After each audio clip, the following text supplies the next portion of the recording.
This is Chapter 30, The Child with Neuromuscular or Muscular Dysfunction. And we're basically going to look at 4 different disorders that are in the chapter. The first one is Cerebral Palsy or CP. This is a permanent, that means it doesn't go away, non-progressive, that means it doesn't get worse. So you have it, it's not going to go away, but it's also not going to get worse. Disorder of movement and posture. So this affects the neurons that control the muscles, right? Movement and posture. Now, there are often other associated problems, and these are some of the other nerve impulses. You can have issues with sensation or perception. Communication is often an issue, and this can be because of that control of muscles. They can't pronounce or control their mouth well enough or smoothly enough to enunciate what they're trying to say. But it also can have problems with cognition. It's not an absolute. CP itself just means motor neurons, but sometimes if there's issues with the motor neurons, there's also issues with the cognitive portions of the brain. Behavior, again, this can go with it, but is not part of it. And seizures. Seizures often go with it. In fact, about 80% of kids with CP will develop seizures, but that's not automatically a part of cerebral palsy. So this is the most common permanent physical disability that we see in children, estimated 2.4 to 3.6 kids per 1,000 live births have it. Now, it can occur prenatally, during labor, intrapartum, or after birth, postpartum. We used to think most CP happened intrapartum, that it was anoxia to the brain during birth, and we're finding that that's not true. Now it looks like most occur prenatally, but in the majority of the time, 80% of the time, we don't know why it happened. We can't identify a cause. So there are different types of CP. The most common is spastic, and this is where the child is hypertonic, so they're stiff, they have jerky movements. You can also have dyskinetic, or they'll call it non-spastic, and this is where there's involuntary movements, so they can't control the movements. They're uncontrollable and unpredictable, and they happen especially when the person is trying to move. They get these extra movements going along when they're trying to control their motor nerves and move. Ataxic, or which is also a non-spastic form, has to do with your gait. So it's a very unsteady gait and poor coordination. That's the least common type. And then it can be mixed. What we do sometimes see on these kids, the spastic is stiff, it's hypertonic, but sometimes they go from being floppy, hypotonic, and when they try and use their muscles, then they suddenly go from hypo to hypertonic. So that you will see sometimes, and that would be considered mixed. So what do we see with CP? These kids are going to have delayed gross motor development, right? They have issues with movement, so using those muscles, those big muscles, are going to be a problem. Often we get irritable infants. When they do develop those gross motor skills, they often stand or walk on their toes.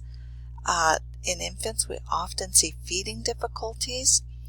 And as I said, muscle tone can be either too high or too low. So stiff and or floppy or fluctuating between the two. One sign of CP is if you lift an infant up and their legs cross, that is not a normal sign. That's a sign of CP. They should pull their legs up or kick their legs around, but they shouldn't cross like a pair of scissors. So with these kids, we do see some abnormal posturing. again, they'll go that floppy to stiff, so they'll be laying quietly, and then all of a sudden you touch them or startle them and they get overly stiff, rigid. Sometimes their back will really arch, so they have kind of an abnormal reflex responses. And we see those infant reflexes persisting longer than they should. So the Moro reflex and the other infant reflexes pass those first few months. And persistent clenched fists. Babies keep their hands in fists at birth, but they start loosening that and moving their fingers, using their fingers. And with CP, we won't see that. They'll continue having those clenched fists.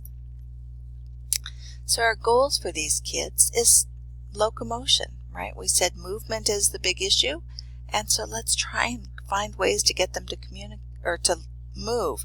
Communication is also often an issue because they can't control the muscles well enough to really speak clearly and easily. So finding ways to help them communicate, and then as they grow, we want them to be able to do as much care for themselves as possible. So self-help skills. We are going to try and work on optimal appearance and integration of motor functions,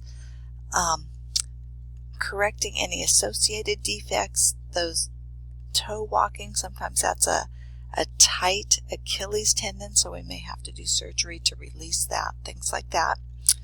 And then finding educational opportunities that are appropriate for them.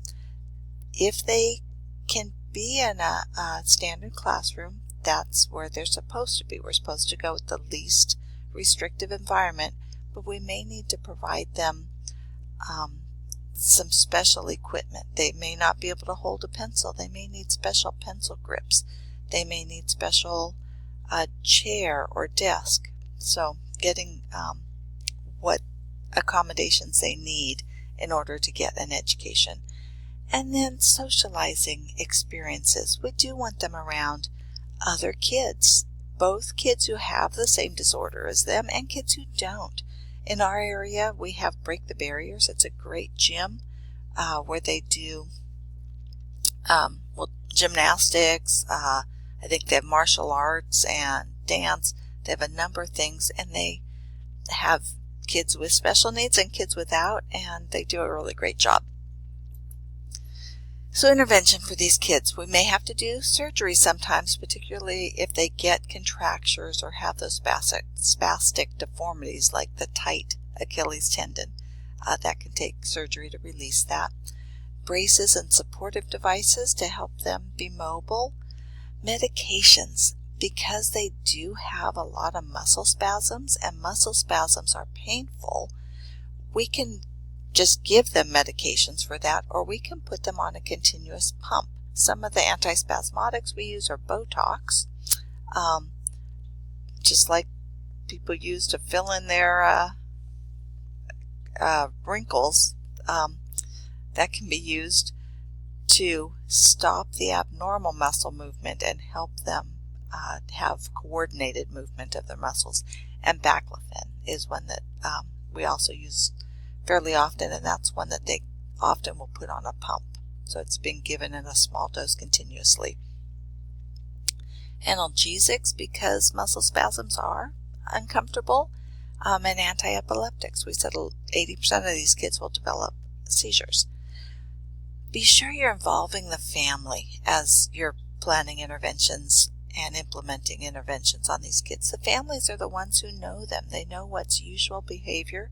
They know what the child can do and cannot do, so they can help you in planning the right level of independence for the child. So other nursing care, give these kids frequent rest periods. It takes a lot more energy to toe walk using uncoordinated movement than it does a nice coordinated walk. So they use up a lot more calories, which means they need to take in more calories. So getting them nutrition is also important, but then giving them rest periods. Finding recreational outlets for them, but be sure they're safe. They don't have as good of balance, so falls are a big issue. So make sure they have not just the standard protective equipment, but they may need extra protective equipment. They may need to wear a helmet, even for the sort of activities that other children might not need it for. And then be sure you are supporting the family. Caring for a child with special needs is harder than caring for a child without special needs. And those of you who are parents know taking care of kids is hard work, even when you don't have all these extra stressors. And then support the child, especially we're going to be dealing with the child when they're hospitalized. So supporting them through that hospitalization. Kids do not get hospitalized for CP itself. They get hospitalized for some other reason, maybe for the corrective surgery, or sometimes they'll develop a pneumonia because they have difficulty swallowing, things like that. So a child with CP may have normal IQ. They may have difficulty communicating, they may have difficulty moving, but don't assume that means that they have difficulty comprehending and processing. Many of the kids we see at the hospital with CP really are the most severe, and they do have cognitive delays, severe cognitive delays often. But don't assume that. That's not always going to be the case. And mobility is something we're going to try and help them with by finding walkers that will help them, or bikes. And you can see we've got his feet strapped in there because he probably doesn't have the coordination to keep his feet on the pedal, so we're going to strap him on. He doesn't have the balance that another child might have, so we have a nice wide tricycle. Feeding can be an issue. The parents may need special training, and the child may need special help in how to swallow, chew, eat. And here's another picture of feeding. And we'll stop and go on to the other.